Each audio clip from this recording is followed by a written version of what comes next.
I wasn't initially sure how to feel when Super Monkey Ball Banana Blitz HD was announced, because while I was happy that the Super Monkey Ball series was returning, a remastering of the initially Wii exclusive Banana Blitz didn't seem like the right move. I remembered enjoying Banana Blitz well enough, but the Wiimote motion controls felt too much like a gimmick to make the game worth revisiting. Then I realized, well, if the HD port is removing motion controls and going back to a traditional control scheme, it should make the game fun to play. And that is true, but sadly that doesn't address the other problems of the original game, which carry over to this version. In Banana Blitz HD, your objective is to navigate your monkey and their ball through a series of platforming levels by tilting the stage to roll past obstacles, taking advantage of the physics engine to reach the goal. Your monkey can also jump, letting you reach higher platforms and get across gaps, which is actually a feature exclusive to Banana Blitz. The HD port removes the motion controls from the original version, which at first seems like a blessing, but does also drag the game down a bit.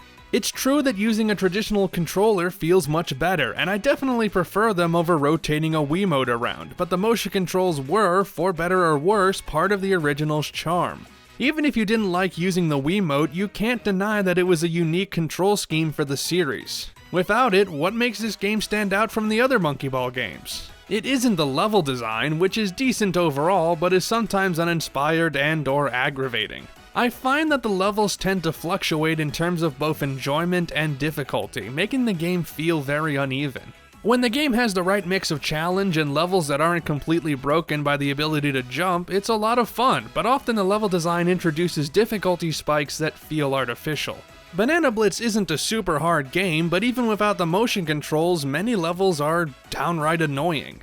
I think the issue is that the levels aren't 100% designed around the physics engine and character strengths, as some sections feel nearly impossible to complete with certain monkeys. But while the levels are on the whole okay, the boss battles, another concept Banana Blitz introduced, are just plain awful.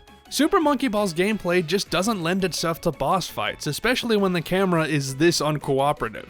Because the camera is always centered on the boss, it's hard to see the stage, and when you have a boss that moves around a lot, you'll often lose control because the camera is tilting many different ways. Beyond the main levels, Banana Blitz HD features online leaderboards and time trials, as well as 10 party games, cut down from the original game's 50, which is a good thing since many of those 50 games were not worth carrying over. They supposedly represent the best games of the bunch, and some mini-games like Monkey Snowboarding and Monkey Target are alright, but without the motion controls, they don't feel that special. These minigames were designed with motion controls in mind, and a few feel almost unplayable with a regular controller.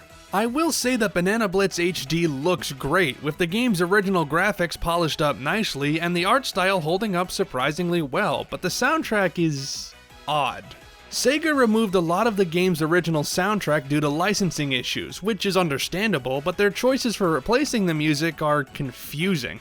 The new soundtrack has some original songs, but is mostly just a compilation of tracks from previous Super Monkey Ball games, most of which do not fit the areas they play in. It's a shame because Banana Blitz HD is a good remaster of a flawed, convoluted, and frustrating game.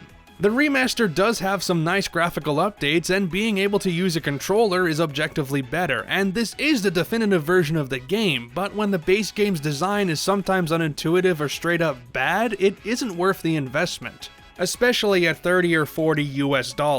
Still, I hope that Banana Blitz HD does well enough to show Sega that there's still interest in the Super Monkey Ball franchise. If this remaster convinces Sega to make a remake of Super Monkey Ball 1 and 2, or perhaps a new game altogether, then it'll definitely have been worth it.